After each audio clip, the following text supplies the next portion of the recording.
हीर Ranjha, Romeo Juliet, Soni Mahiwal, Laila Majnu, कितनी ही प्रेम कहानियाँ हमने फिल्मों के माध्यम से देखी और वो प्रेम कहानियाँ अमर हो गई। लेकिन एक ऐसी प्रेम कहानी भी है जिसे हमें सालों से झूठा ही दिखाया जा रहा है। हर फिल्म में, हर टीवी सीरियल में, हर धारावाहिक में हमें गलत दिखाया जा रहा है उन दो नाम के बारे में। नमस्कार दोस्तों, मैं विक्रम मलिक आपका स्वागत करता हूं अपने यूट्यूब चैनल पर।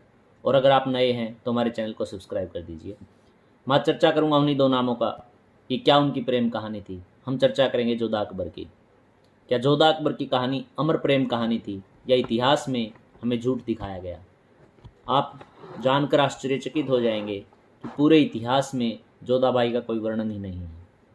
जोधाबाई नाम की अकबर की कोई धर्मपत्नी कभी रही ही नहीं।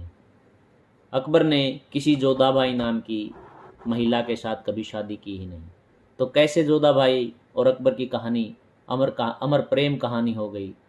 कैसे ये इतिहास में सबसे बड़ी प्रेम कहानी के रूप में प्रस्तुत किया इसे ज़्यादा रहा है?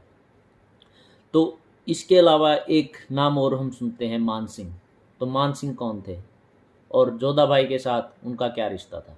तो मैं आपको बता दूं, मान सिंह का जोधाबाई के साथ कोई रिश्ता नहीं था, क्योंकि जो शख्स इतिहास में कहीं है ही नहीं उसका किसी के साथ रिश्ता ही क्या होगा।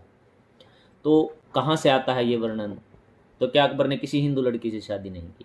इसके लिए चलते हैं जयपुर, जिसे पहले आमेर भी कहते थे। आमेर के एक राजा हुआ करते थे, राजा भारमल, जो युद्ध में अकबर के साथ हार जाते हैं। तो वहाँ पर एक संधि होती है जिसके तहत राजा भारमल की पुत्री हरखाबाई, उनका विवाह अकबर के साथ कर दिया जाता है। हरखाबाई के अलावा अकबर की करीब 300 पत्नियां थीं।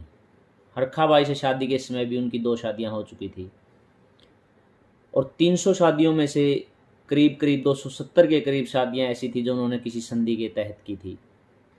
तो क्या 300 शादियां करने वाला शख्स किसी एक से प्रेम भी कर सकता है? तो ये प्रेम कहानी अपने आप में झूठी नज़र आती है।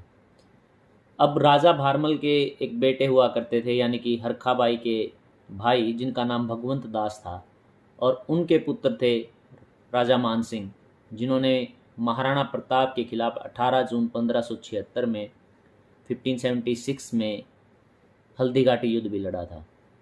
यानी मान सिंह की बुआ थी हरखाबाई और अकबर उनके फूफा लगते थे। ये तो रही रिश्तों की बात। तो जोधाबाई का वर्णन कहाँ से आया? इतिहास में ऐसा तो नहीं है कि कोई बात चलती है तो उसका कोई भी उल्लेख या कहीं कुछ होता ही नहीं है। तो उसके लिए हम चलते हैं जोधपुर। जोधपुर के एक वही जोधपुर जिसके बहुत महान राजा हुए, राठौड़ वंश के सबसे शक्तिशाली राजा राव मालदेव, उनके पुत्र थे रावचंद्र सेन, जो अकबर के खिलाफ बहुत युद्ध लड़ते थे, जिन्हें मेवाड़ का प्रताप भी कहा जाता था। उनकी मृत्यु हो जाती है 1582 में और उसके बाद राजा बनते हैं मोटा राजा उदय सिंह। तो मोटा राजा उदय सिंह पर हमला करके, उन्हें पराजित करके, उनकी एक बेटी होती थी मानी बाई, जिसकी शादी अकबर के पुत्र सलीम, जो बाद में जहांगीर बने, उनके साथ कर दी जाती है। और शादी के बाद मानी बाई का नाम बदलकर जगत गोसाई कर दिया जाता है। चूँकि जगत गोसाई जोधपुर की एक राजकुमारी थी, इसीलिए इतिहास में कुछ जगह इन्हें जोधाबाई के नाम से भी जाना जाता है। जोधाबाई का इसके अलावा कोई वर्णन बहुत सी किताबों में नहीं है। एक प्रोपेगेंडा के तहत कुछ किताबों में उनका वर्णन अकबर के साथ जोड़ दिया गया है, लेकिन असली इतिहास में जोधाबाई का और अकबर का जो रिश्ता था वो ससुर बहू का रिश्ता था। तो क्या अपनी ही पुत्र वधू के साथ कोई राजा प्रेम कर सकता है? तो ये एक प्रोपेगेंडा, इसके अलावा कुछ नहीं था। तो जगत गोसाई के एक पुत्र भी हुए, खुर्रम खां, जो बाद में शाहजहां के नाम से प्रसिद्ध हुए। वही शाहजहां जिन्होंने ताजमहल बनवाया, उनकी भी अपनी एक प्रेम कहानी है। सबसे अमर प्रेम कहानी के नाम से उसे भी हम जानते हैं। पूरी दुनिया शीश झुकाती है ताजमहल के सामने। उसके बारे में चर्चा हम फिर कभी करेंगे कि उसके बारे में अलग अलग इतिहासकारों की अलग अलग राय है। तो क्या वो भी एक सच में एक प्रेम कहानी थी? लेकिन अभी जो बात है जोधा अकबर की, ये किस प्रोपेगेंडा के तहत या क्यों ये चर्चा आई कि जोधा और अकबर की प्रेम कहानी थी? तो अकबर एक बहुत ही क्रूर राजा था। मेरा भी यही मानना है कि अकबर एक बहुत ही जालिम किस्म का राजा था। वो पूरी दुनिया को अपना गुलाम बनाना चाहता था, पूरे हिंदुस्तान को अपना गुलाम बनाना चाहता था। लेकिन हिंदुस्तान में जो उनके सबसे बड़े दुश्मन थे वो राजपूत थे। बहुत कोशिशों के बावजूद राजपूतों को नहीं हरा पा रहा था।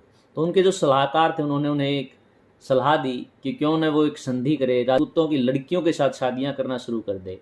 और तभी एक चर्चा चला दी गई कि अकबर एक अच्छा राजा है जो हिंदुओं को बहुत सम्मान देता है, उनकी बेटियों का बहुत सम्मान करता है। और इन्हीं संधियों के तहत उसने कम से कम 300 शादियां की। तो 300 शादियां और फिर भी अमर प्रेम कहानी, कैसे संभव है?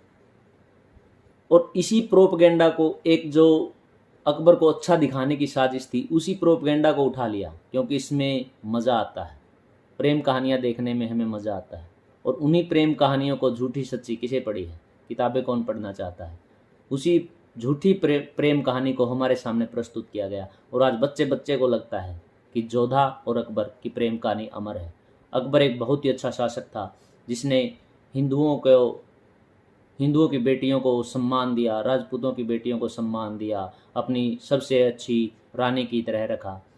हालांकि इस बात में भी सच्चाई है कि हरखा बाई को अकबर ने बहुत सम्मान दिया। वो किस प्रकार का सम्मान था कि उन्होंने उसके पुत्र को उत्तराधिकारी माना, इसके अलावा उन्होंने उसे कोई सम्मान नहीं दिया। हरखा बाई एक बहुत ही निडर महिला थी, बहुत ही निडर राजकुमारी थी।